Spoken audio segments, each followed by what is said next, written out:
ಹಿಮವಾಹಿನಿ ಇದ್ದಿದ್ದು ಇದ್ದ ಹಾಗೆ. ನಾಗಮಂಗಲ ತಾಲೂಕಿನ ದೇವಲಾಪುರ ಹೋಬಳಿಯ ದೊಡ್ಡ ಚಿಕ್ಕನಹಳ್ಳಿ ಗ್ರಾಮದ ಸರ್ಕಾರಿ ಹಿರಿಯ ಪ್ರಾಥಮಿಕ ಶಾಲೆಯ ನೂತನ ಹೈಟೆಕ್ ಶಾಲಾ ಕಟ್ಟಡವನ್ನು ನಿರಂತರ ಸಾಮಾಜಿಕ ಸೇವೆಯಲ್ಲಿ ತೊಡಗಿರುವ ಆಪ್ಟಿವಾ ಸಂಸ್ಥೆ ಹಾಗೂ ಅವಿರತ ಸಂಸ್ಥೆಯ ಜೊತೆಗೂಡಿ ಸರ್ಕಾರಿ ಮತ್ತು ಸಂಘ ಸಂಸ್ಥೆಗಳ ಅನುದಾನದಲ್ಲಿ ನಿರ್ಮಾಣವಾಗಿರುವ ಚಂದದ ನೂತನ ಶಾಲಾ ಕಟ್ಟಡವನ್ನು ಗಣ್ಯರಿಂದ ಲೋಕಾರ್ಪಣೆ ಮಾಡಲಾಯಿತು.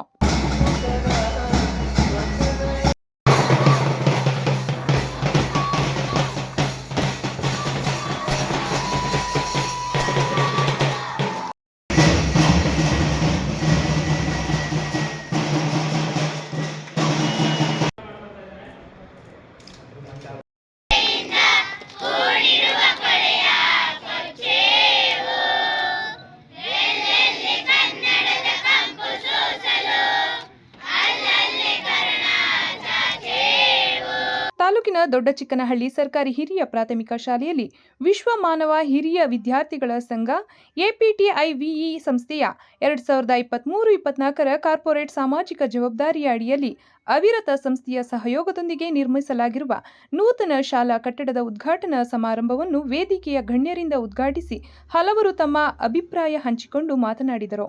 ಗ್ರಾಮೀಣ ಭಾಗದಲ್ಲಿರುವ ಶಾಲೆಗಳ ಕಡೆಗೆ ಸಾರ್ವಜನಿಕರು, ಸ್ಥಿತಿವಂತರು, ಸಂಘ ಸಂಸ್ಥೆಗಳು, ಕಂಪನಿಗಳು, ಹಿರಿಯ ವಿದ್ಯಾರ್ಥಿಗಳು ಗಮನ ಹರಿಸಿದರೆ ಶಾಲೆಗಳ ಅಭಿವೃದ್ಧಿಯಾಗಿ ಶಿಕ್ಷಣ ಕ್ರಾಂತಿಯೇ ಆಗಲಿದೆ. ಆ ನಿಟ್ಟಿನಲ್ಲಿ ಪೋಷಕರು, ಸಾರ್ವಜನಿಕರು ತಮ್ಮ ಮಕ್ಕಳು ಓದುತ್ತಿರುವ ಶಾಲೆಗಳ ಮೇಲೆ ಅಭಿಮಾನವನ್ನು ಬೆಳೆಸಿಕೊಳ್ಳಬೇಕು.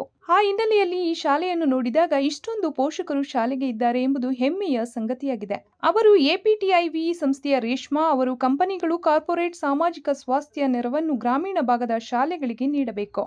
ಆ ಮೂಲಕ ಗ್ರಾಮೀಣ ಮಕ್ಕಳಿಗೆ ಉತ್ತಮ ಶಿಕ್ಷಣ ಸಿಗುವಂತೆ ಮಾಡಲು ಸಹಕಾರ ನೀಡಬೇಕು ಎಂದು ಅಭಿಪ್ರಾಯಪಟ್ಟರು.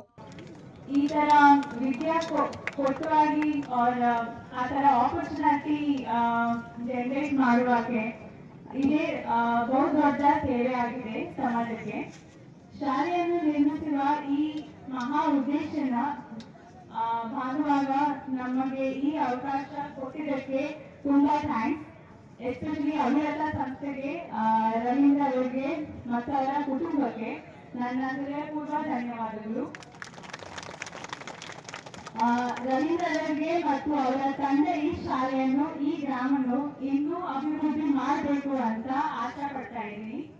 ಅದಕ್ಕೆ ನಮ್ಮ ಫುಲ್ ಕೋಆಪರೇಷನ್ ಕೂಡ ಇದೆ. ಸೊ ಇನ್ನೂ ಆಪರ್ಚುನಿಟಿ ಬರುತ್ತೆ ಅಂತ ಪ್ರಾರ್ಥನೆ ಮಾಡ್ತಾ ಇದ್ದೀನಿ. ಲಾಸ್ಟ್ಲಿ ಮಕ್ಕಳೇ ಚೆನ್ನಾಗಿ ಓದಿ ಈ ಶಾಲೆಯ ಹೆಸರನ್ನು, ಈ ಗ್ರಾಮದ ಹೆಸರನ್ನು ಇನ್ನೂ ಶ್ರೇಷ್ಠವಾಗಿ ಮಾಡಬೇಕು ಅಂತ ವಿನಂತಿ. ಧನ್ಯವಾದ. 2019-20 ಶುರು ಮಾಡಿದ್ವಿ. ಅವಾಗ ಸುಮಾರು 15 ಲಕ್ಷ ರೂಪಾಯಿ ಕೊಟ್ಟರು. ಈ ಶಾಲೆ ಮಾತ್ರ ವೇಸ್ಟ್ಲಿ ಆಗಲ್ಲ. ಸೊ ಸುಮಾರು ಹಳ್ಳಿಗಳಿಗೆ ಸುತ್ತಮುತ್ತ ತುಮಕೂರು ಮತ್ತೆ ಮಂಡ್ಯ ಜಿಲ್ಲೆಗಳ ಎಷ್ಟೋ ಶಾಲೆಗಳಿಗೆ ಪರಿಕರಗಳು, ಟಿವಿ, ಪ್ರೊಜೆಕ್ಟರ್ಗಳು, ಫರ್ನಿಚರ್ಗಳು ಅಥವಾ ಮೇಜು, ಕುರ್ಚಿ, ಬೆಂಚು ಈ ರೀತಿಯಾಗಿ ಮೂಲ ಸೌಕರ್ಯ, ಶಿಕ್ಷಣಕ್ಕೆ ಪೂರಕವಾದ ಮೂಲ ಸೌಕರ್ಯ ಏನಿದೆ ಅದನ್ನ ಕೊಡಕ್ಕೆ ಶುರು ಮಾಡಿದ್ವಿ. ಅವಾಗ ಈ ಶಾಲೆಗೂ ಕೂಡ ಸುಮಾರು ಪರಿಕರಗಳನ್ನ ಕೊಟ್ವಿ. ತದನಂತರ ಶಾಲೆಗೆ ಲೈಟಿಂಗ್ಸ್ ಮಾಡಿರ್ತಕ್ಕಂಥದ್ದು, ಇಲ್ಲಿಯ ಒಂದು ವ್ಯವಸ್ಥೆ ನೋಡಿದಾಗ ನನಗೆ ಅನಿಸ್ತಿದ್ದು ಹೀಗೂ ಉಂಟಾ ನಮ್ಮ ಸರ್ಕಾರಿ ಶಾಲೆಗಳಲ್ಲಿ ಇಷ್ಟೊಂದು ಪೋಷಕರು ಬೆಂಚಿ ಹೀಗೆ ನನಗೆ ಸಹಕಾರ ಕೊಡ್ತಾರೆ ಅಂತಕ್ಕಂಥದ್ರ ಬಗ್ಗೆ ನಾನು ತುಂಬಾ ನೋಡ್ತಾ ಇದ್ದೀನಿ. ನಿಮಗೆಲ್ಲ ಆಶ್ಚರ್ಯ ಆಗ್ತದೆ ಪೋಷಕರು ಬಂದಿದ್ದಾರೆ. ಶಾಲೆ ನಡೀತಕ್ಕಂತಹ ಸಣ್ಣ ಸಣ್ಣ ಘಟನೆಗಳು ಕೂಡ ಅದು ಪ್ರತಿ ದಿವಸ ನಿಮ್ ಗೂಗಲ್ ಅಲ್ಲಿ ಅದು ಅಪ್ಡೇಟ್ ಆಗ್ತಾ ಇರ್ತದೆ. ಅವ್ರಿಗೆ ಅವರೊಂದು ಓಪನ್ ಮಾಡ್ಕೊಂಡಿದ್ದಾರೆ. ಏನ್ ಆಕ್ಟಿವಿಟಿ ಶುರುವಾಗುತ್ತೆ, ಬೆಳಗ್ಗೆ ಪ್ರಾರ್ಥನೆಯಿಂದ ಹಿಡಿದು ಮಕ್ಕಳು ಹಾಲು ಕುಡಿಯೋದ್ರಿಂದ ಹಿಡಿದು ಪಾಠ ಪ್ರವಚನ ಆಗೋದ್ರಿಂದ ಹಿಡಿದು ಸಂಜೆ ಮಕ್ಕಳು ಮನೆಗೆ ಹೋಗುವವರು ಕೂಡ ಏನೆಲ್ಲ ಚಟುವಟಿಕೆಗಳು ಶಾಲೆಗಳಲ್ಲಿ ಆಗ್ತದೆ ಆ ಎಲ್ಲಾ ಚಟುವಟಿಕೆಗಳನ್ನ ಅವರು ಆನ್ಲೈನ್ ನಮಗೆ ತೋರಿಸ್ತಾರೆ. ನಾವು ಬಂದು ನೋಡೋ ಅವಶ್ಯಕತೆ ಇಲ್ಲ. ಪ್ರತಿಯೊಂದು ಮಗುವಿನ ಪ್ರಗತಿಯನ್ನ ನೀವು ಮನೇಲೆ ಕೂತ್ಕೊಂಡು ನೋಡ್ಬೋದು.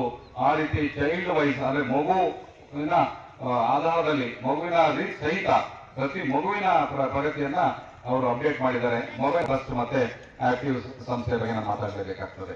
ವೇದಿಕೆಯಲ್ಲಿ ಶಾಲಾ ಮಕ್ಕಳಿಂದ ಸಾಂಸ್ಕೃತಿಕ ಕಾರ್ಯಕ್ರಮ ಮತ್ತು ಕಟ್ಟಡ ನಿರ್ಮಾಣವಾಗಲು ಕಾರಣವಾದ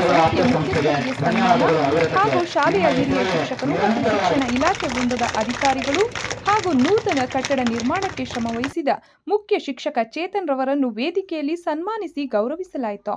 ಕಾರ್ಯಕ್ರಮದಲ್ಲಿ ಕ್ಷೇತ್ರ ಶಿಕ್ಷಣಾಧಿಕಾರಿ ಯೋಗೇಶ್, ಜೆವೈ ಮಂಜುನಾಥ್, ಎಟಿ ಶಿವರಾಮ್, ಎಸ್ಟಿಎಂಸಿ ಅಧ್ಯಕ್ಷ ಕೃಷ್ಣಮೂರ್ತಿ, ಮುಖ್ಯ ಶಿಕ್ಷಕ ಚೇತನ್, ಅವಿರತ ಸಂಸ್ಥೆಯ ರವೀಂದ್ರ ವೆಂಕಟರಾಮು, ಆಪ್ಟಿವಾ ಸಂಸ್ಥೆಯ ರೇಷ್ಮಾ ಶ್ಯಾಮ್, ದೊಡ್ಡ ಚಿಕ್ಕನಹಳ್ಳಿ ಕೃಷ್ಣೇಗೌಡ, ಡಿಕೆ ರಾಜೇಗೌಡ ಹಾಗೂ ಕ್ಷೇತ್ರ ಶಿಕ್ಷಣ ಇಲಾಖೆಯ ಅಧಿಕಾರಿಗಳು ವೃಂದ. ಕಾರ್ಯಕ್ರಮದಲ್ಲಿ ಕ್ಷೇತ್ರ ಶಿಕ್ಷಣಾಧಿಕಾರಿ ಯೋಗೇಶ್, ಜೆವೈ ಮಂಜುನಾಥ್, ಎಟಿ ಶಿವರಾಮ್, ಎಸ್ಟಿಎಂಸಿ ಅಧ್ಯಕ್ಷ ಕೃಷ್ಣಮೂರ್ತಿ, ಮುಖ್ಯ ಶಿಕ್ಷಕ ಚೇತನ್, ಅವಿರತ ಸಂಸ್ಥೆಯ ರವೀಂದ್ರ ವೆಂಕಟರಾಮು, ಆಪ್ಟಿವಾ ಸಂಸ್ಥೆಯ ರೇಷ್ಮಾ ಶ್ಯಾಮ್, ದೊಡ್ಡ ಚಿಕ್ಕನಹಳ್ಳಿ ಕೃಷ್ಣೇಗೌಡ, ಡಿಕೆ ರಾಜೇಗೌಡ ಹಾಗೂ ಕ್ಷೇತ್ರ ಶಿಕ್ಷಣ ಇಲಾಖೆಯ ಅಧಿಕಾರಿಗಳ ವೃಂದ, ದೊಡ್ಡ ಚಿಕ್ಕನಹಳ್ಳಿ ಸರ್ಕಾರಿ ಹಿರಿಯ ಪ್ರಾಥಮಿಕ ಶಾಲೆಯ ಆಡಳಿತ ವರ್ಗ, ಗ್ರಾಮಸ್ಥರು ಮತ್ತು ನೂರಾರು ಜನ ಹಿರಿಯ ವಿದ್ಯಾರ್ಥಿಗಳು ಭಾಗವಹಿಸಿದ್ದರು. ಸುದ್ದಿ 3 ವಾಹಿನಿಯ ಹೆಚ್ಚಿನ ಮಾಹಿತಿಗಾಗಿ ಸಬ್ಸ್ಕ್ರೈಬ್ ಆಗಿ ಹಾಗೂ ಬೆಲ್ ಬಟನ್ ಒತ್ತಿ.